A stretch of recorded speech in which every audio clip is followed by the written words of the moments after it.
At your job, do you ever have to deal with a nose roller? How about a snub pulley? Well, if you're installing a new conveyor belt system, dealing with the different components can sound like you're speaking a foreign language. Luckily, you've got a team ready to help. Grainger's technical product specialists are fluent in maintenance, repair, and operations. So whenever you want to talk shop, just reach out. Call, click Grainger.com, or just stop by. Grainger, for the ones who get it done.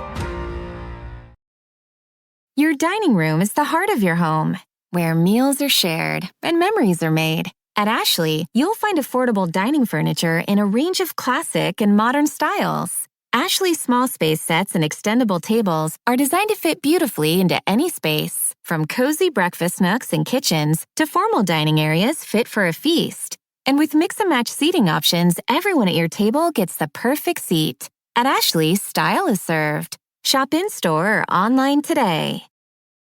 Hello, this is international football commentator Derek Ray, and you're listening to the Ranks FC podcast.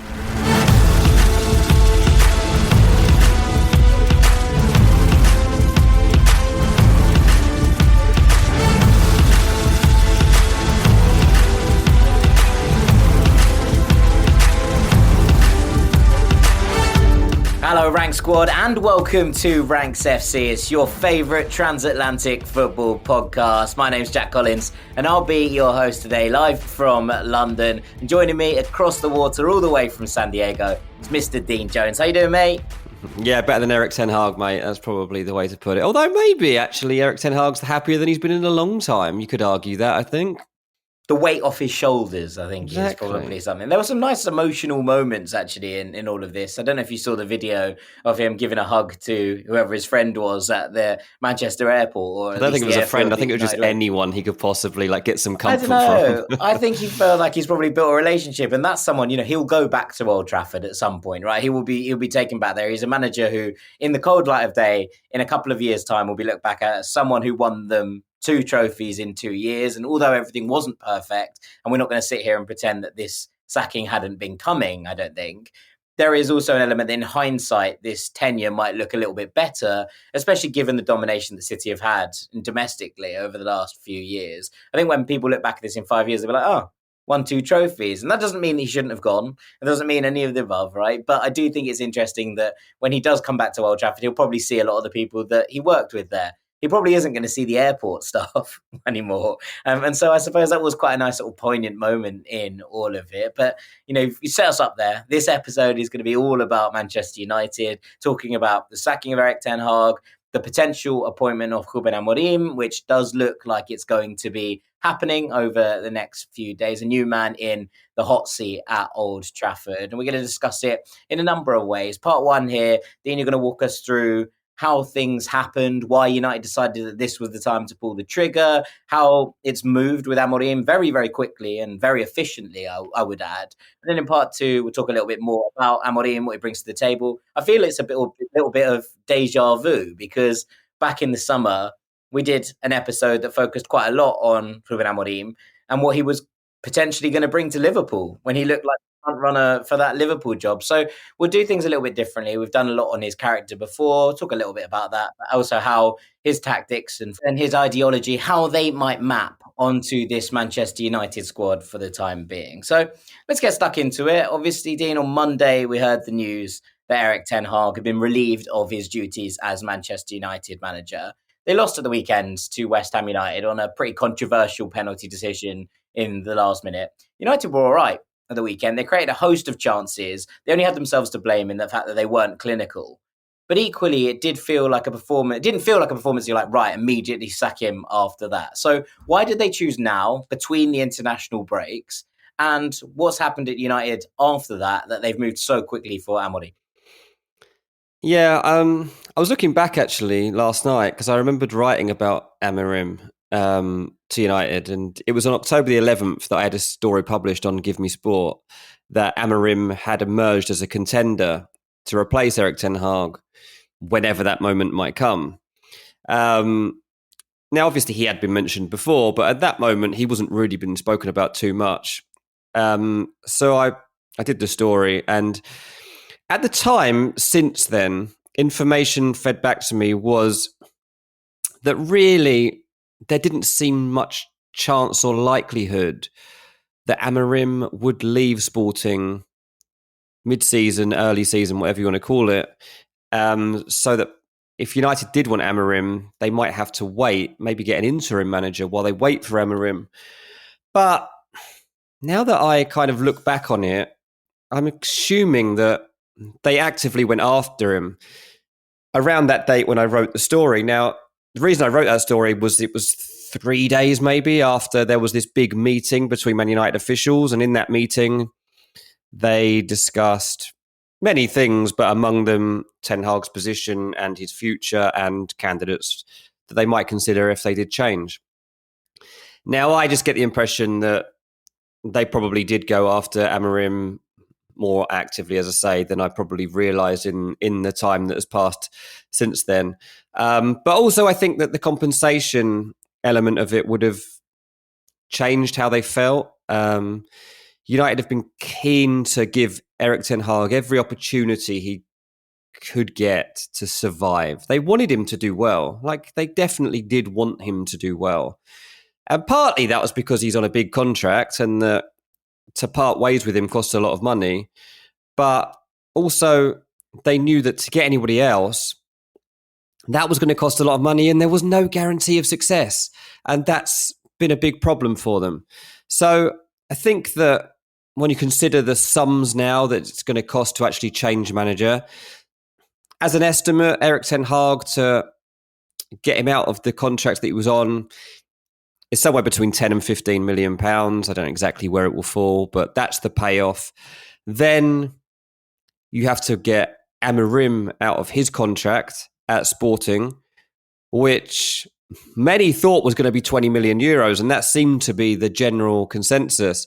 But it actually turns out that some clubs in the world can get Amorim for 10 million euros because there was a clause within his contract that top clubs could get him for 10 million. Bizarrely, Man United somehow still count as one of those top clubs. It's kind of wild, this 10 million euro release clause, because it's exactly the same amount of money that Sporting paid to get him out of Braga a couple of years back. And that was big news in the Portuguese press because it was a record fee that any club had ever paid another club for a managerial sort of change, if you will. Yeah. So that fee was posted all over the Portuguese press just before Amorim came in at Sporting.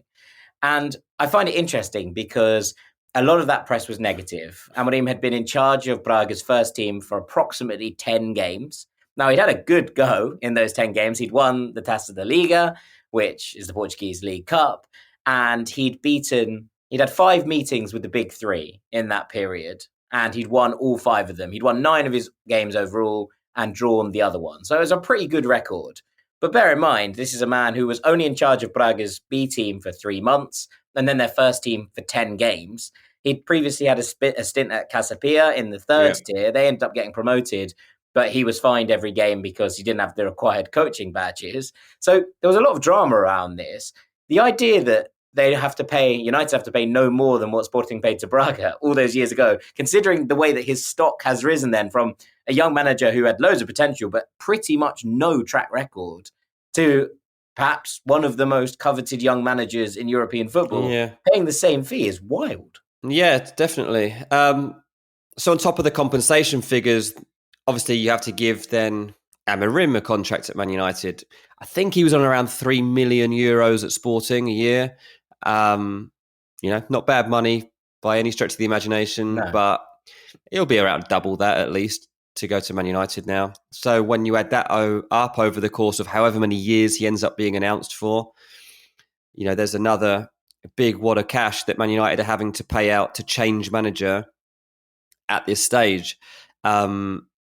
It wasn't ideal for them, but ultimately there are just too many aspects of the Ten Hag reign that they just couldn't look past anymore. From a personnel point of view, you can't be playing Mazraoui as a number 10.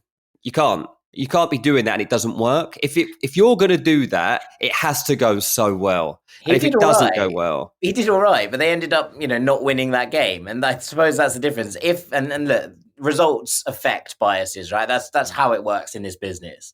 But ultimately, Masraoui played okay when he played in the 10. It was a bit of a strange manoeuvre. There's just no need for him to be there, basically, mate. He should have been No, left back. I agree. Anyway, and then, at the same time in the Premier League, he's leaving Agate on the bench most weeks. You can't really be doing that at the time when you're suddenly projecting Eriksen to becoming one of your most important players again. That wasn't part of the plan in the summer that they sat down and spoke about.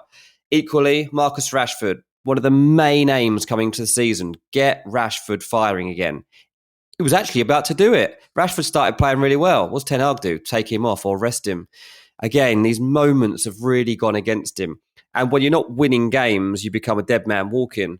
As I say, United did want to give Ten Hag the opportunity to work within the new sporting structure, but the performances / results just haven't been good enough. And while they were seeking and striving for continuity, they've just had to go and make a change because for the second season in a row, they've had this bad start to the league season. And combined with that, they're also having a struggle in the Europa League where they can't win a game. So there's no more time for excuses. And yes, there have been some difficult moments with VAR decisions and red cards that should and were overturned in the end.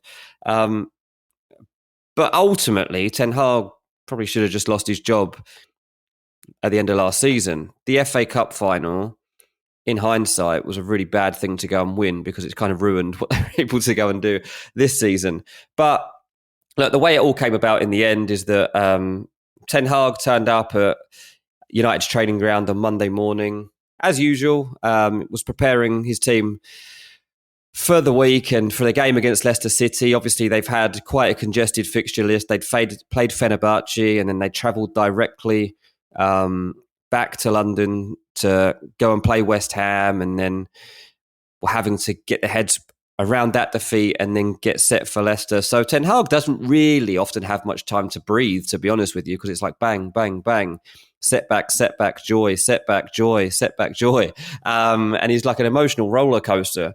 But he would have expected that he would have been in charge for the rest of this week and then suddenly gets a message that he needs to go into a meeting with Omar Barada and sporting director Dan Ashworth. And at that point, I'd love to know what he was feeling. Like, was it despair? Was it relief? Was it like this gut-wrenching feeling? I'm kind of really intrigued to know what Ten Hag's true feelings were in that moment when you're told you're going into that meeting. There's only one reason you're going into that meeting.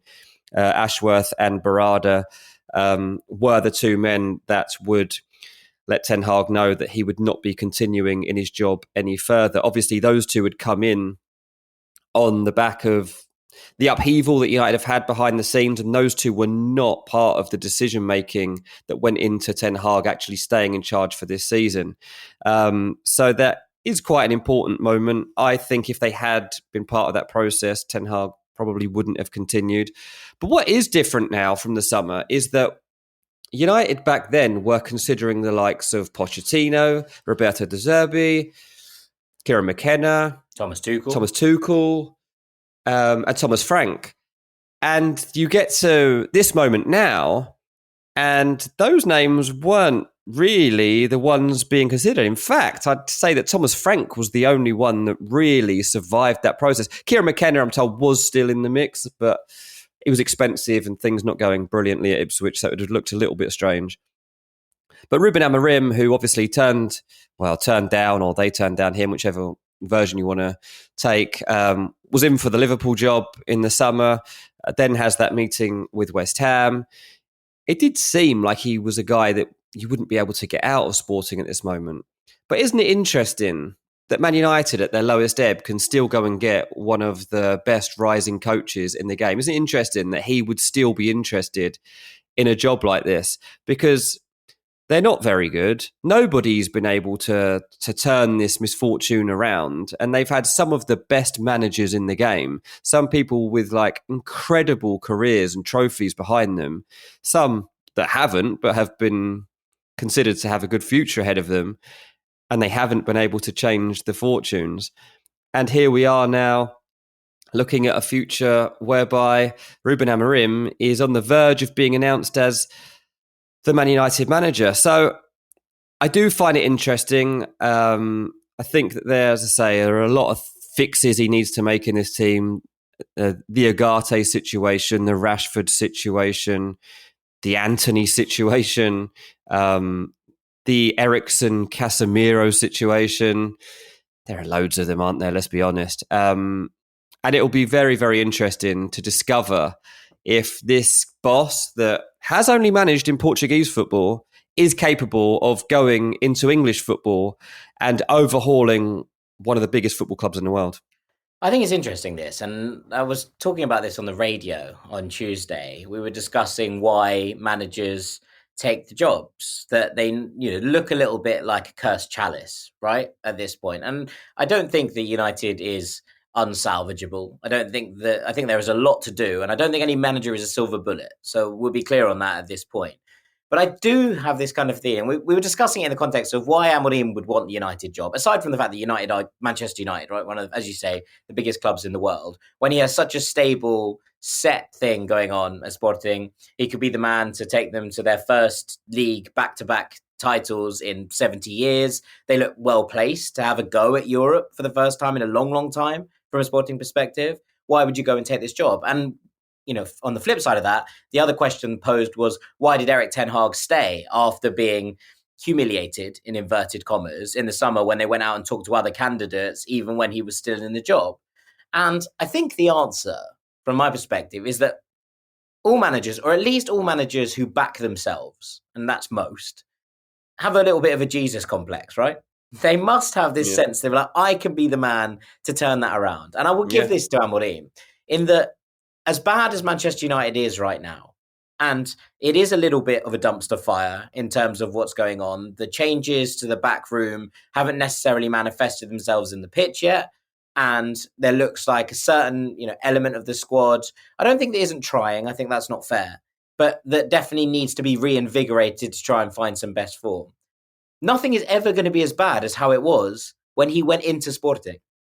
Because you look at what was going on at that club when Amorim took over, and the whole thing was on fire. Like, the whole thing was on fire. We had ultras invading the training ground and beating the players with belts. There's that incredible video and picture of Bas Dost looking, so sad and upset with bruises all over him. There is the president of the club at the time, I think it's Bruno Lorenzo, coming out and speaking about the players after games, being like, oh, well, we wouldn't have conceded today if Sebi Coates hadn't given the ball away on the edge of his own ball. This is your club president coming out and saying this on social media, attacking your own players. There were rumours, although they later were quashed in court, that the president was the person who invited the ultras in to the training ground to teach the players a lesson.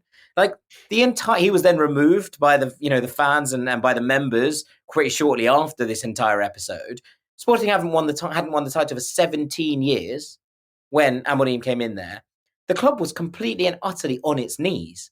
So however bad it looks at Manchester United, he'll walk in and be like, well, this is roses compared to what it was like when I walked into Sporting. And that's got to be something. He has experience of taking a fallen giant that was absolutely down in the dumps and raising them back to the top of the game. Now, Amorim won the title with Sporting in his first full season, his first full season at the club. I don't expect him to come in and have that kind of effect at Manchester United, because I think that the competition at the top of the league is too high. But he took a Sporting side with inferior resources and less money to spend than Benfica and Porto, who had dominated the league for the best part of 2 decades, since 2001, which was the last time Sporting won it before Amorim came in. And he overhauled that very, very quickly with a little bit of tactical nous and by playing differently. It's something I'm going to talk about in a bit more depth in part 2. But I do think it's worth noting that is one thing to keep an eye on. The other is that how much time is he going to be given? Because he needs to be given time here. And whilst obviously you'd expect, given that Erik Ten Hag was allowed the amount of time he was at the club to try and turn things around, that they will back their next manager with the same level of patience. There is also an element, I think, with a new Sporting structure coming in at United, that Ineos are now bringing their man in. To this point, they've had the plausible deniability that whilst they stuck with Ten Hag, they never brought him into the club. They never brought him along and said, this is our guy. And even in the press conferences and the press releases, when they decided to renew his contract, there was a lot of talk about them believing in the project, right? Believing in what was going on. There was less kind of personal backing of Ten Hag as the man. Now they are making this decision, and therefore the buck rests with them in terms of if this doesn't succeed. And United fans are going to want to see a turnaround pretty quickly, considering how dire the start of this season has been. Yeah, I mean, I don't think he can do much worse, but there is another project already underway. It's Project 150, where United aim to win the Premier League by 2028. So I have to assume that that's what Amorim's contract is going to be leading towards. There's not really much time to change managers again before that point and get a squad ready to go and win the league. You're already, to be honest, like going into 2025 now, you're already running out of time to get into that title mix and win it within like 3 years. So I'd say that's your time frame, really. That's your period of success that you're gearing up towards. What I find interesting is you talk about the challenge he's taking on here at Man United and thinking it's rosy and all the rest of it. And that's fine. And obviously he's got a great chance to elevate this club. But the other job he would have been in for is Manchester City whenever Pep Guardiola leaves. Now, Hugo Viana is obviously going from Sporting to become Man City's director of football at the end of the season. And Amorim would have been a leading contender to take over from Pep. Now, I've said for a while... That's a harder job. But this is the thing, right? So I've said for a while, I think that Pep stays another year anyway. But I still think that during that year, Man City end up announcing who the next manager is going to be and that it's kind of this succession period. And it probably could easily have been at least Amorim. So he'd have known that he was in the frame for that job, surely, if it was going to come up soon. So maybe it is that he knows that Pep's staying for a year. That's plausible.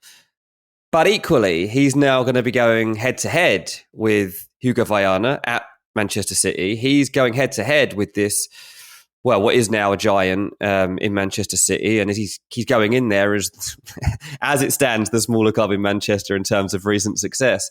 But obviously, traditionally, that's not the case. And he's trying to overturn the power.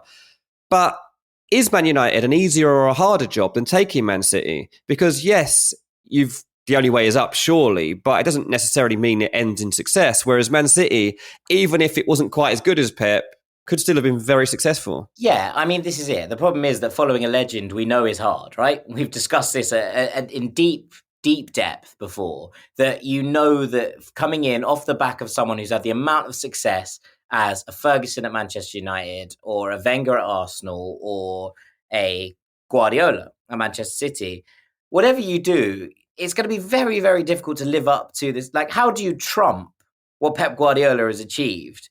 And even if you do trump it, are people going to be like, yeah, but Pep laid the foundations? Are they going to be looking at it and be like, well, did he actually achieve that? Or did he just follow on from what Pep was doing? Whereas at Manchester United, there is the opportunity. Look, that doesn't mean that I don't think he would have failed or any of those things. I think he would have been fine. And whoever takes that job is going to have a wonderful platform to work from in the same way that Arne Slot does, right, at Liverpool, because Klopp left the foundation strong. Yeah. But equally, I do think that coming in off the back of Pep Guardiola, off probably the best manager in the history of football, is a little bit of a cursed chalice in itself, because you're either living off his legacy or on the flip side of it, you are unable to match up to what Guardiola achieved at Manchester City. Those are two difficult things to look at. And so I wonder if he looks at this Manchester United job and thinks, well, yes, okay, the risk is higher. Of course it is, because if you fail, you can see reputations ruined. It's easy to forget that Erik Ten Hag's reputation was one of the best young managers in Europe when he took over at Manchester United. So obviously the potential for failure, in inverted commas, is there. But if you were to be the man that turned it around, if you were to be the person that finally succeeded where everybody else has failed, and one day someone is going to, right? Manchester United are not going to be stuck in a perpetual cycle of mediocrity for the rest of their existence. Somebody at some point is going to turn this club around. If you can be that person, you are going to be lauded as, one of the greats, right?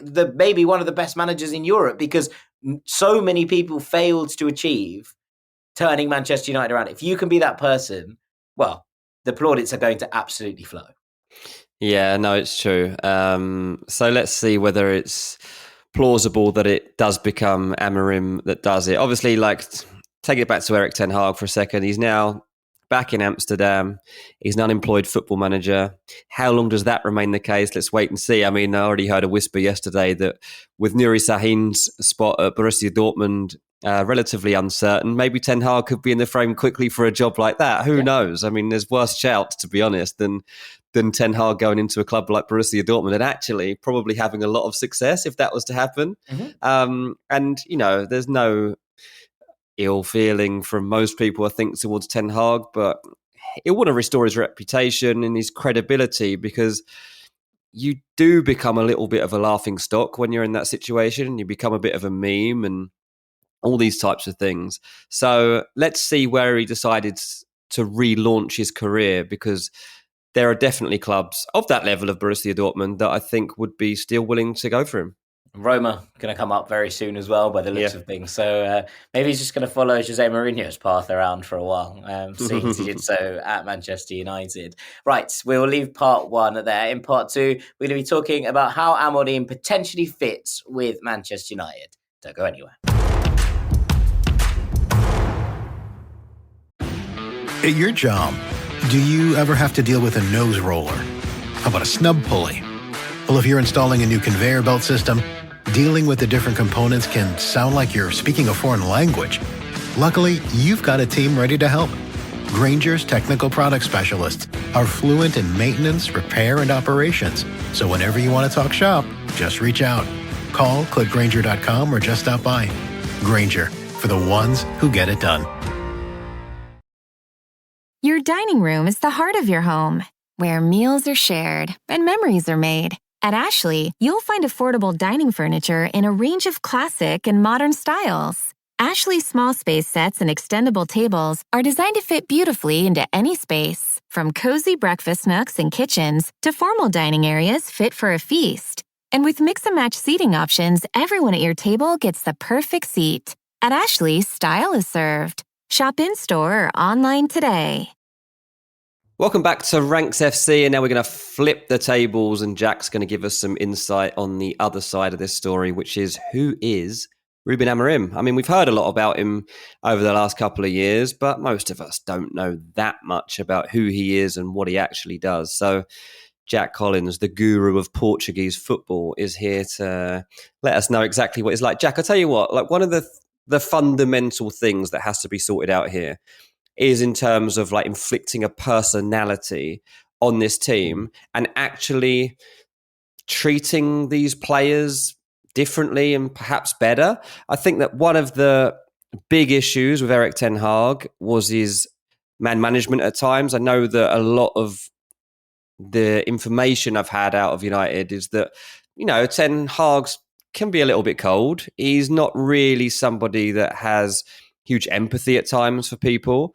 And I think when you look at the squad, particularly some of the attacking players, and consider what they need to get them back to their best, you need somebody that's going to be comforting at times, but also be very precise in the details that help you to understand how you are going to thrive within his system. So what is the character of Ruben Amorim, and what sort of personality are we going to see here? I think someone who inspires a lot more warmth than Erik Ten Hag. And you come to the dog days of Ten Hag's reign, right? And there was that thing that happened a couple of weeks ago where he was basically like, there's no problems. Only the media are making up problems. There is, and everyone was sort of looking and being like, Erik, you're 14th in the Premier League. Obviously there are going to be question marks about how your team are performing. And it was like, no, it's not happening. It's just made up. You guys are trying to force me out. It's almost like that kind of deniability of the reality of things. Yeah. And Amorim is very, very much a straight shooter in press conferences. He's very warm. He answers all the questions, despite, whether they're good, bad, or indifferent. He takes time. He gives thoughtful and kind of long answers to questions. His press conferences have become a bit of a media event in Portugal. People are like, oh, when's Amorim's next press conference is? It's said out of Sporting and from people that I've spoken to that players still watch his press conferences because they find him, one, entertaining, but two, informative in them. And I think that kind of speaks to him as a person. He was never a brilliant player, Amorim. right? He played for Benfica and he was part of some successful sides, but he was never the linchpin. He got 13, 14 caps for Portugal. But what he was said to have been was always a leader in the dressing room, someone who was quite good fun, quite good crack earlier in his career, and a bit of the joker in the pack in there, but also eventually someone that people looked to for wisdom, for guidance, someone who helped guide young players into that dressing room and made them feel comfortable. So when he went into management, the kind of word out of Portugal was no one at all was surprised that this was something that everyone had expected from the very start. And that's where we've got to at this point. His rapid rise, we spoke about in the first part, through the managerial ranks, first with Casapia, then with Braga's B team, then with their first team, then with Sporting, has not really come as a major shock to anyone. I think maybe people are a little bit stunned at how quickly he's been able to turn things around and how quickly players buy into his methodology, which is quite unique. And we can talk about tactics in a little bit. But mostly it seems like Portugal and the Portuguese press are really sad generally, not just Sporting fans. Sporting fans are devastated, fair enough, because he's been the most successful manager at the club for the best part of 30, 40 years, to be honest. So they're naturally upset, but a lot of the Portuguese press are upset as well because they've had very good relationships with Amorim. He's always been very good and calm and well put together in his press conferences. He gives everybody the time of day. And his players always speak about the way that he is able to give them simple, direct communications that allow them to be the best versions of themselves. And that, I think, is something similar to what Arne Slot has brought to Liverpool. This was something that we talked about when Slot came in. All of the descriptions of him as a communicator were that he was very simple, very effective, and players could understand it. He brought things into digestible chunks. Nothing was over the top and ununderstandable because it was too high level. Amorim is said to be very, very similar. And, we talk about Manchester United being a managerial graveyard. So was Sporting, right? The Alvalade was very much looking like it was like a death row for managers. They chewed up and spat out 4 head coaches in the 2 years before Amorim arrived. So that was seen as a cursed job. And the way that he turned things around, the way that he kind of detoxified the atmosphere, slowed everyone down, got people brought back in, I think really bodes well for this Manchester United appointment. Now, I said at the top, I'll say it again, no manager is a silver bullet. And I think that there are too many things wrong for this to be turned around instantly and Amorim to suddenly be challenging at the top end of the Premier League table with this Manchester United squad. But I think he has shown that his character brings people to him. He is a natural leader. People are drawn to him. And that he will be able to develop a relationship with the press pack that will maybe demystify some of the toxicity around Manchester United and actually calm things down in terms of their relationship. And we've seen this with Ange Postecoglou, right? That Ange Postecoglou's away record, for example, isn't very good at the moment. And Tottenham have had a real struggle on the road.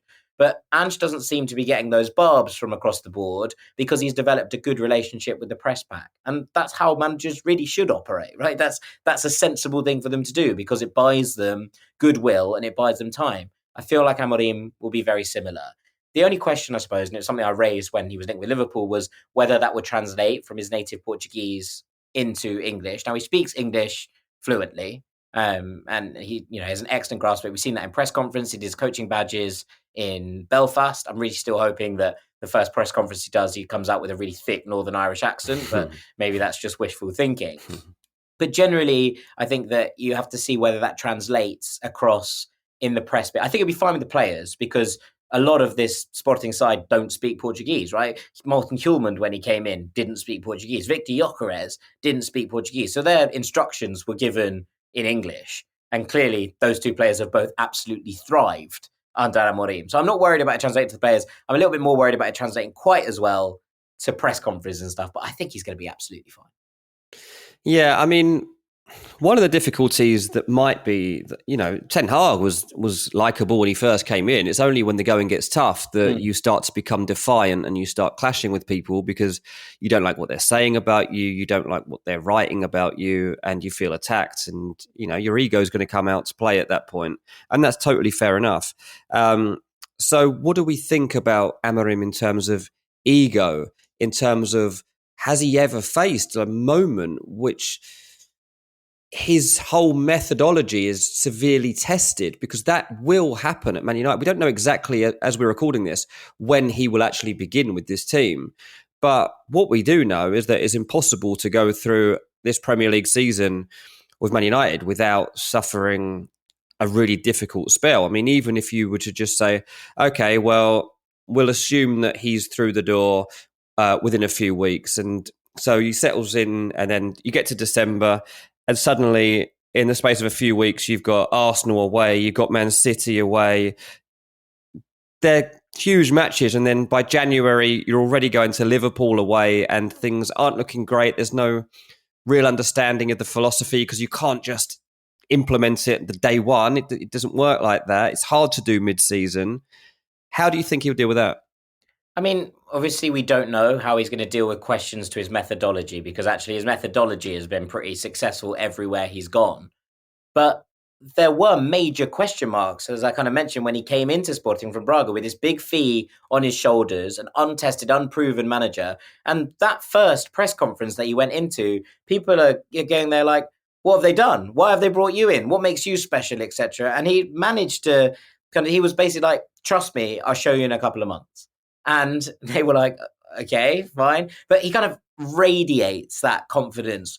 And I think there's a difference between that self-confidence and ego, because he's never really made it about him at Sporting. And even in these last few days, when all of this hype has been building and all of the discussion, the first kind of misstep he took from a Sporting perspective, I think, was when he went and had that meeting with West Ham, which he came back from and apologized to the club, to the supporters, to the players, and was like, I shouldn't have done that. That was a misstep.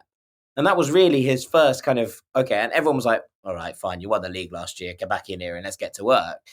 But generally, I think since that first day that he walked in and was like, it's going to be all right, I will show you why they've put such faith in me. You need to trust me and believe that I believe I can turn this team around. But he's never really been like, oh, I've gone and won the league. It's very much, we have gone and won the league. And I suppose that's the difference.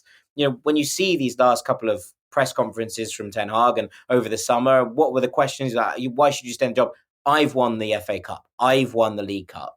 Amorim's never really been like that. I appreciate it, and I take your point, that he's never been under that kind of severe level of questioning, because, to be honest, it's been pretty smooth sailing. Apart from the third season, where he fell off a little bit after they lost a lot of players, but he's managed to rebuild a team, and since then it's been pretty successful. Even in those periods, he'd built up enough credit in the bank with what he'd done the first time, and people understood that players had left, that he hasn't really been under the same kind of pressure. But I do think that he has that temperament to be able to withstand it at this point. Okay, so I am going to question his methodology and tactics now, because I have to admit, I don't completely understand how the way that he plays at Sporting transitions into this Man United team. So how do you dress it? Like, is it 3-4-3, 3-4-2-1? Like, what would your description of it be like on like face value? So it's a three at the back, again, first and foremost. I would kind of phrase it as a 3-4-2-1, but it is important to note that that front three has changed in its shape and definition over the course of his tenure as different players have come and gone. So it's not a regimented system in terms of he needs this type of player here to do this.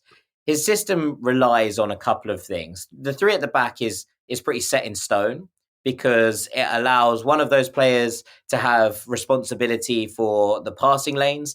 That was Gonzalo Inacio a lot of the time at Sporting. You'd imagine that from that left centre-back role, Lisandro Martinez would be delighted to pick up the ball and basically be the kind of creative force from that defensive line. The centre-back in the middle has tended to be the player that stepped out into the midfield, whether that was Sebi Coates, Usman Diomande. There's a lot of players that have fulfilled that role, but the middle centre-back tends to step into the midfield when they're in possession in order Harry to Maguire, block lanes. Well, who knows? It could be. And I actually do think that Harry Maguire will get a shot under Amorim, because he does have some qualities that will allow him. But I wonder if just the fact that he would be the preferential option on the left-hand side and behind the legs in the middle. You'd imagine it's De Ligt in the middle. It covers a little bit for his lack of pace and acceleration, should give him a little bit more protection and allow him to do the things he does best. The question is whether he is able to step into the midfield and perform that role. But you'd imagine a player with an Ajax upbringing should be able to step in there relatively comfortably in possession and do some nice things. So I would imagine it'd be De Ligt. And I think that when everybody is fit, it'll be Lenny Yoro on the right-hand side, which is a nice spot for a young defender in a 3. So given a bit more protection, able to stride forward with the ball a little bit more, able to get into those one-on-one duels, which Lenny Yoro is just so good at. I think that actually suits quite nicely, although I imagine it'll be Victor Lindelof for the time being, stepping into that role with that sort of hybrid right-back, centre-back upbringing. So I think the 3 at the back translates quite nicely. I think that Andre Onana in goal will be absolutely fine. And from a wing-back perspective, they might be a little bit light in terms of left footers, considering the injuries that we've seen. Mazraoui and Dalot, I think, will fit this system nicely, but I think they'll both ideally be on the right-hand side. He has tended to stick with defenders or wing-backs who play on their, that kind of their strong foot on the outside. So they're a right foot at right wing-back, a left foot at left wing-back. Nuno Santos did it a lot of the time at left wing-back, and they've used a variety of different players at a right wing-back and a lot of different types of players as well. I'll come on to maybe some of the wingers that might be able to do that in a minute. The midfield should work itself out. Like it should be in a full-strength United, Ugarte and Mainu. Now, it's a bit different in that over the course of his time at Sporting, he's used a couple of different types here. And he started off with João Palhinha and Matheus Nunes, neither of whom are particularly brilliant passers, I would say. Matheus' strength is his ability to carry the ball in transition, and Palhinha's strength is as that defensive destroyer. Now, Ugarte came in to replace Palhinha, or alongside him at first, and then replaced him in that slot, and has done a really good job. So you'd imagine Manuel Ugarte is going to be tasked with taking up his role that he had at Sporting once again in that midfield. That makes loads of sense. Kobbie Mainoo probably plays next to him in a full-strength United, but it's going to be interesting to see what he does if he does come in immediately with this period with Kobbie Mainoo out and who kind of sits in that alternate role. Morten Hjulmand of late has been a little bit more metronomic, I think, in terms of the way he's played for Sporting. Yes, he gets around and he can break play up, but he's also a very, very tidy passer, and especially in small, intricate areas, I don't think United necessarily have a player who does that. So it'd be interesting to see what they do in that regard. But I think that Ugarte and Mainoo should be absolutely fine as that partnership in there. The questions become who plays in this front 3. Now, over the last couple of years, Victor Gyökeres has obviously been brilliant. He's a brilliant channel runner. He is dynamic in behind. He likes to race onto balls. And whilst his hold-up play is also very good, he has been used by Amorim as a player who likes to get in behind and make things happen. That, on paper, looks like a nice fit for Rasmus Højlund. But also, I do wonder if he sees Rashford in this kind of role. Now, I think you kind of look at it and think, well, why has Marcus Rashford struggled in a number 9 role before? And the answer is often the actual hold-up play and bringing others into play hasn't been as strong as others. But if he's being asked to be a channel runner, direct channel runner, then maybe that does fit him in a way. And in a way that it might not fit Joshua Zirkzee, who might be better off playing in that 2 behind. Bruno, I think, is a shoo-in to play in the left-hand role of this because, one, he's used Pedro Gonçalves or Put in that role for so long, and he's long been touted as kind of Bruno light, right, in this team. And I think that Bruno has the work rate to get around and actually do what Amorim wants there. But the right-hand role is interesting because he has traditionally used a left footer in there. Now, whether that was Marcus Edwards playing a little bit more in a kind of drifting wide role, or Trincao, who also has played a little bit higher up and a little bit wider than perhaps the player in the left-hand spot, you kind of look at United's squad and you're thinking, well, who fits in there?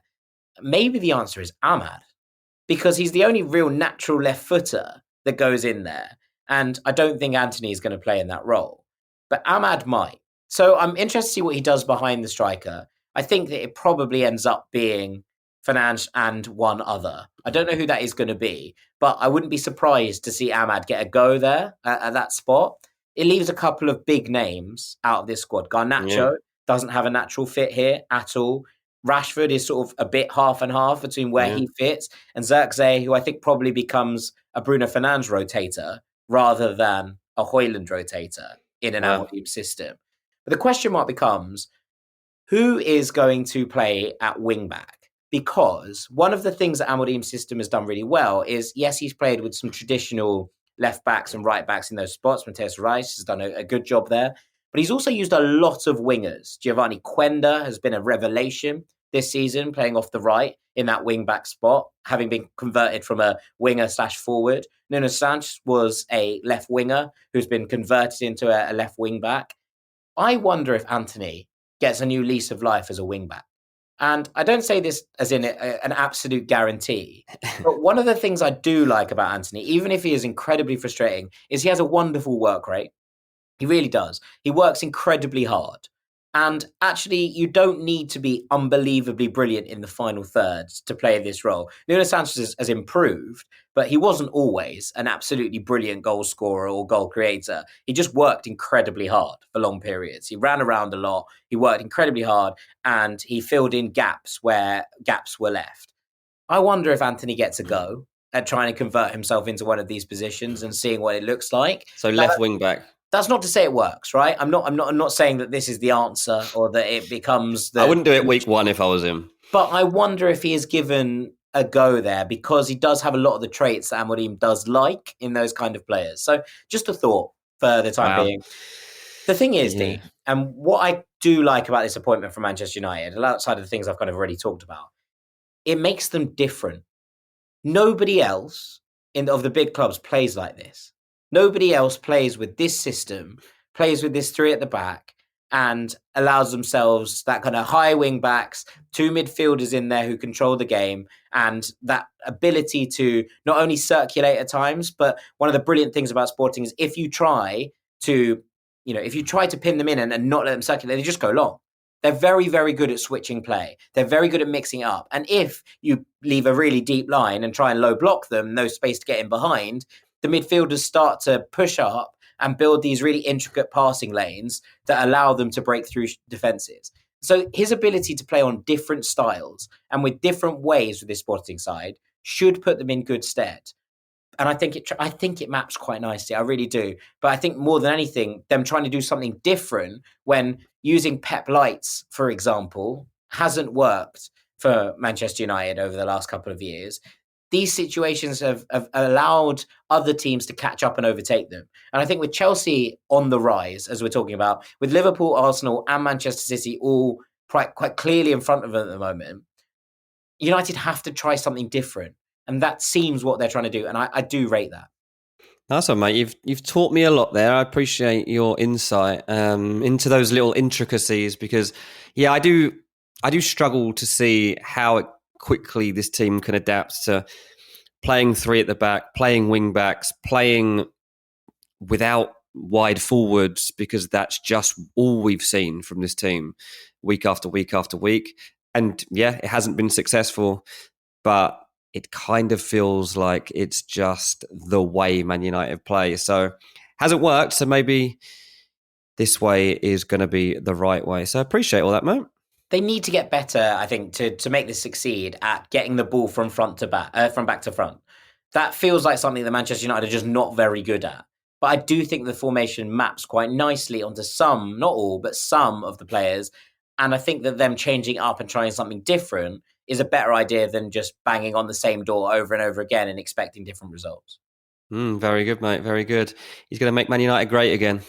Who knows? They're up against some very tough opposition, but it's one of those. I mean, I guess the flip side of this, Dean, is they will look to probably strengthen in either January or next summer, and they will have to then take stock of what they have, look at how Amorim wants to play, and find the players that fit. Now, maybe that is a left back. Alvaro Fernandez is flying at Benfica after being let go by Manchester United in the summer. They do have a buyback clause, I believe, of about £16 million. So that's a potential option. I think they're going to need to bring in a specialist left back / left winger that's going to play at wing back in order to make this succeed. And I think they're going to need to refresh the midfield next summer. What does it look like from your perspective? What are the early noises out of this? I mean, left back's absolutely essential. They've already been having to look at that. You hear today that Luke Shaw's still not looking like he's going to be ready anytime soon. Let's be honest, it's time to give up on that. I wish him all the best, but as a football club, you just can't be waiting on Luke Shaw any longer. Rayan Aït-Nouri at Wolves is probably someone I would expect to be targeted. What will be interesting about that, I tend to dig into this a bit today actually, is whether Liverpool are still looking at Aït-Nouri. I can see those two actually kind of going head to head for that player. maybe even in January, who knows? Because he seems to have the traits. I mean, would he be someone that you think would fit the bill? Yeah, I mean, he's played at wing back quite a lot for Wolves. Now it seems like a pretty reasonable solution. Again, I'm a little bit wary that at the moment, the players that look like they could fit United's wing back system, if they were to play this way, are all quite defensive players. When traditionally Amorim has been able to convert wingers into those positions in order to get a bit more forward thrust. They are really allowed to stay high and wide. They are, their defensive duties are not minimal, but they are less so than you might expect from other systems. It's very much a 3 at the back, not a 5 at the back. Let's put it that way. Yeah. So maybe they look at actually, especially if Dalot and Mazraoui are both good options on the right-hand side, if they look at someone on the left who's going to be a little bit more attack-minded from those roles. Yeah, fair enough. I actually did a little piece yesterday on Give Me Sport on, there's always the conversation. I wasn't surprised to be asked to look into it straight away. Like, which players follow Ruben Amorim from Sporting to Man United? So I spoke to you about this too before I ended up writing it. And Hjulmand is the obvious one because he is a player that fits a position they are in need of, and they've already been tracking Hjulmand in his midfield role before this moment. And Amorim obviously would know more definitively over whether he does scratch the itch, whether he is the right fix. But then the headline name would be Victor Gyökeres, for example. Doesn't feel a great need for that. And it's such a big outlay of cash that, like, you've already talked about how the current forwards are going to, we're not sure how the 5 or 6 fits into those 3 front roles.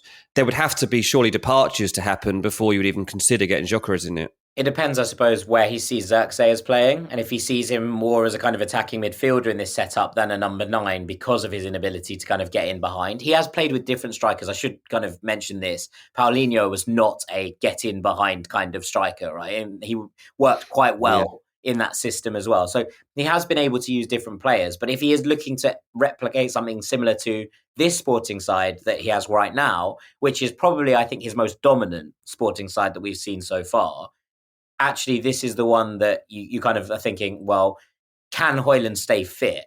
Because if he can't, and I have questions about the explosive nature of his injuries, and considering he is a player that likes to get in behind, is that a worry for Manchester United at this point in his career? Then maybe that move for Gyökeres makes sense. But right now, I would say you're probably right, Yeah, at the back, Gonçalo Inácio, who you've already talked about. He doesn't need him if he's got Lisandro. It doesn't make sense. I take it, and I take the point because he's a wonderful centre-back and everyone is after him, basically, in Europe's top clubs. Yep. He's a very, very, very complete player, and I like him a lot. But I think with Lisandro there, that doesn't make any sense from a United perspective.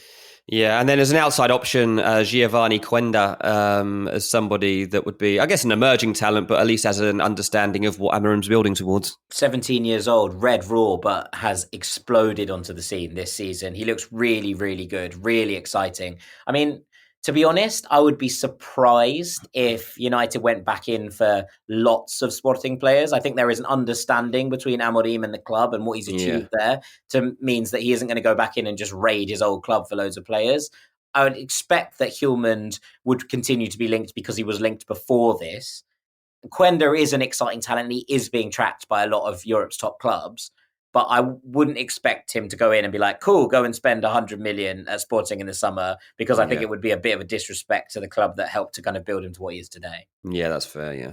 Alrighty, fair enough. Well, there we have it. There's some ideas in the transfer market. I do think that Alvaro Fernandez is going to be someone that remains on United's radar of interest if they are looking for a left-back with attacking kind of potential. So that's one to keep an eye on as well, especially with that buyback clause in check. But I think we'll leave it there, unless you have any more questions about Amorim. No, mate, I think you've given us everything we could possibly need to know. Fantastic. Right, we're going to be back in part 3. We've got a little bit to chat about the Ballon d'Or that was given out last night. Don't go anywhere. If you're a facilities manager at a warehouse and your HVAC system goes down, it can turn up the heat, literally. But don't sweat it, Grainger has you covered. Grainger offers over 1 million industrial-grade products for all your operations, including warehouse HVAC maintenance. And even better, they offer access to experts and fast delivery, so you and your warehouse can both keep your cool. Call 1-800-GRAINGER, click Grainger.com, or just stop by. Grainger, for the ones who get it done. Life can throw a lot your way in the morning. You might be battling drop-off times, while your kids are battling imaginary monsters or their shoelaces. But no matter what life brings, Life cereal puts a smile on everyone's face.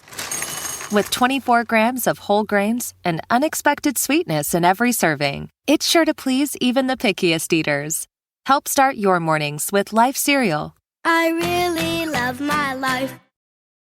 Your dining room is the heart of your home, where meals are shared and memories are made. At Ashley, you'll find affordable dining furniture in a range of classic and modern styles. Ashley small space sets and extendable tables are designed to fit beautifully into any space, from cozy breakfast nooks and kitchens to formal dining areas fit for a feast. And with mix-and-match seating options, everyone at your table gets the perfect seat. At Ashley, style is served. Shop in-store or online today.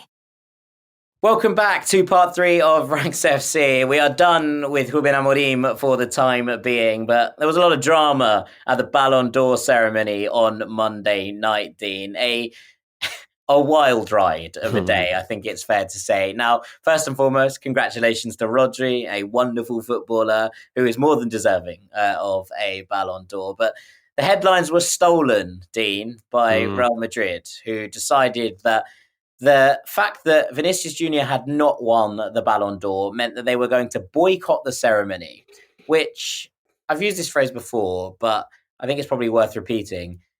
For me, looks at best like an act of sort of warped solidarity, and at worst looks like a petulant toddler throwing their toys out of the pram because someone isn't letting them play with their toys. Yeah, I mean, look, I think we all expected Vinny to win. Yeah, right? We said it 2 weeks ago when I did the podcast with Doogie, right, that we both had Vinicius top of our lists. But we also said that it was razor thin between him and Rodri, and that either would be a worthy winner. They're just completely different footballers, and I've seen all sorts of takes going around on both sides of it. Like, if you want to, acknowledge a complete footballer who has absolutely mastered his role in the game, then Rodri is absolutely deserving. Others think an award like this should go to players that are like mavericks, players that can do stuff that nobody else in the world possibly can. Well, I'd argue, to be honest, that Rodri can tick that box as well, because he can play the defensive midfield role like nobody else can. And when you take him out of Man City, they are no longer such a formidable outfit that they are with him. Yeah. And look, yes, Vinny is delightful. Like, he's one of my favourite players in the world. Everybody knows that. And I'd have been very happy for him personally to have got this award, because I think he deserves it after not just everything he's done with the ball at his feet, but after all the adversity and the flack that he's had to deal with from the stands and from various parts of the media and stuff, like away from the pitch. So as a person, I wanted Vinny to kind of get this accolade, but obviously leaves like a sour taste in the mouth, the way that Madrid then kind of just turned their back on the whole event just because they didn't win.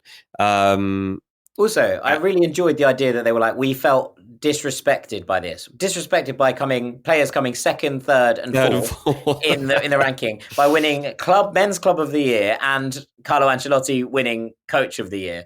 They've hardly been, left out of the thing altogether, have they? It was wild. But it's a voting system.